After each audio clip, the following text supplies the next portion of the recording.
The Corvan hunting party had tracked them for 3 solar cycles across the crimson wastes of Terthos 9. Ilara knew they were coming. She had seen the shimmer trails in the canyon dust, heard the click speech echoing between the rocks. The Corvan were master hunters, apex predators on 17 worlds, and they never forgave trespass into their sacred breeding grounds. She hadn't meant to intrude. The survey mission was supposed to be simple. Catalog indigenous flora, avoid native fauna, return to the orbital station within 2 weeks. But the dust storm had scattered her team, damaged her comm unit, and driven her deep into the labyrinth of stone where the Corvan raised their young. That's where she found them.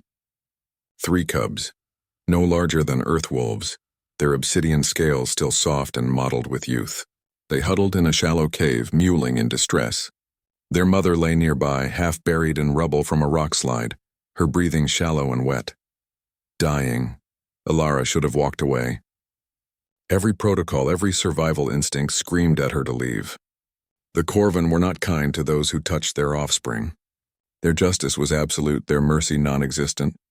But the cubs were crying. She had spent 2 days with them. The mother died on the first night, and Ilara buried her as best she could with the rocks at hand. The cubs, frightened, hungry, confused, had no one else. She shared her ration packs, though the food made them sick at first. She learned their sounds. The low rumble that meant fear, the chirping trill that meant hunger. The soft purr when they pressed against her for warmth during the freezing desert nights. The smallest one, barely half the size of his siblings, refused to leave her side. She called him Rikar, after an old Earth legend about a creature who learned to trust. On the 3rd day, the hunting party arrived. Ilara saw them crest the ridge at dawn, 7 Corvan warriors in ceremonial bone armor, their forearms carrying the traditional longbows of their kind. They moved with lethal grace, their slit-pupiled eyes fixed on the cave mouth where she stood. The cubs sensed them too. They scrambled behind her legs, their needle claws digging into the fabric of her suit. Rikar pressed against her side, trembling. The lead hunter descended the slope with deliberate slowness. When he spoke, his voice was a guttural hiss through rows of serrated teeth. "Human, you have violated sacred ground. You have touched the blood of Kor. You will die." Ilara raised her hands slowly, palms out. "I meant no harm. Their mother was killed in the rock slide. I only—" "Silence!" The hunter's crest flared scarlet with rage. "You do not speak in the presence of the breeding grounds. You do not touch our young. You do not exist here." The 7 hunters knocked their arrows, long, barbed things designed to pierce scale and bone. Ilara's heart hammered against her ribs. She could run, maybe make it 50 meters before they cut her down. But the cubs couldn't run. "Not fast enough. Please," she said quietly. "Let me explain." The first arrow whistled past her ear, a warning shot that buried itself in the rock behind her. The message was clear. The hunters drew again, 7 bows creaking in unison. This time they would not miss. Rikar whimpered and tried to bolt.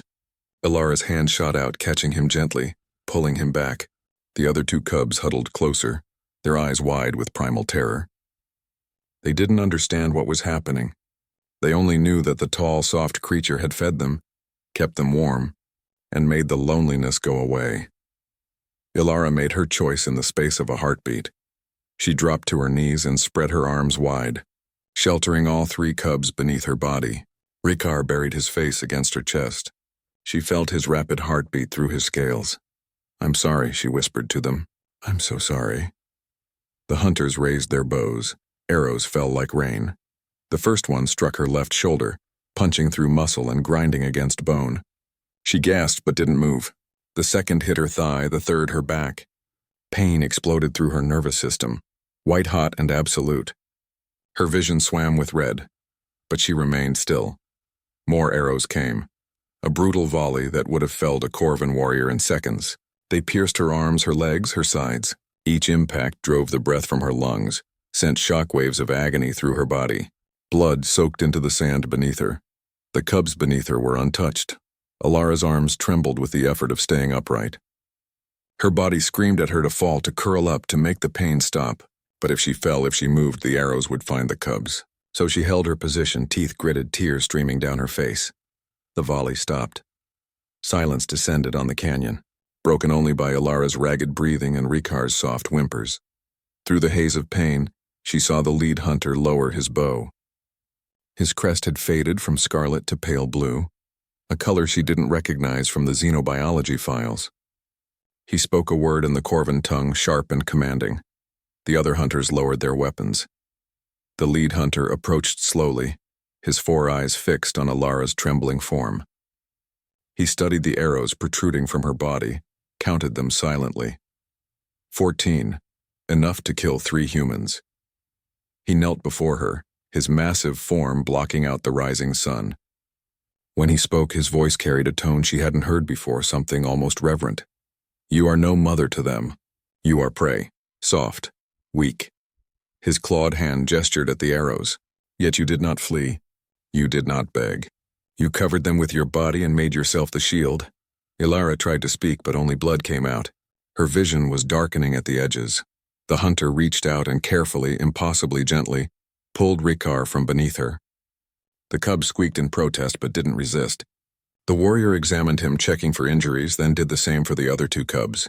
All unharmed, he set them down and turned back to Alara. His crest flared bright gold, a color that meant respect, honor, sacred duty. The Corvan have hunted the stars for 10,000 seasons, he said quietly. We have seen species rise and fall. We have witnessed courage and cowardice in all their forms. He touched one of the arrows embedded in her shoulder. But never have we seen prey protect predator. Never have we seen one so fragile become a shield for those who would.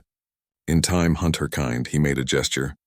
And the other hunters came forward with medkits, Corvan field medicine. Crude but effective. You have shown us something we believed impossible. Human called Alara. The hunter began carefully removing arrows, his movements precise. You have shown us that strength is not fangs or claws or scales. It is the will to stand when falling would be easier. The choice to shelter life when death comes calling. As they worked to save her, Rikar crawled back to her side and pressed his small head against her hand. His purr was soft and steady. The hunter watched this and made a sound, a deep, rumbling thing that might have been laughter or might have been something else entirely. The cubs will remember you, Ilara of Earth, and so shall the Corvan. We shall remember the human who remained still when arrows fell like rain.